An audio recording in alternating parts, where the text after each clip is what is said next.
Olá a todas e a todos, você já conhece PET Química? Antes de mais nada, o que é o PET? O Programa de Educação Tutorial PET é desenvolvido por grupos de estudantes com tutoria de um docente orientados pelo princípio da indissociabilidade da tríade ensino, pesquisa e extensão. O PET Química UFPR teve a aprovação para sua criação em 1994 e sua implementação em 1995, com a tutoria da professora Isaura e do professor Cláudio.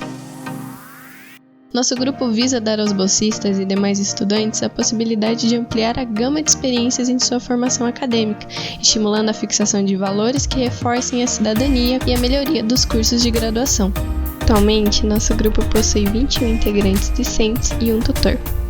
Não deixe de checar nosso conteúdo, vamos falar muito sobre como é o curso de Química, nossos projetos do PET e um pouquinho da Química do cotidiano. Já deixe seu like e se inscreve no canal para não perder nada.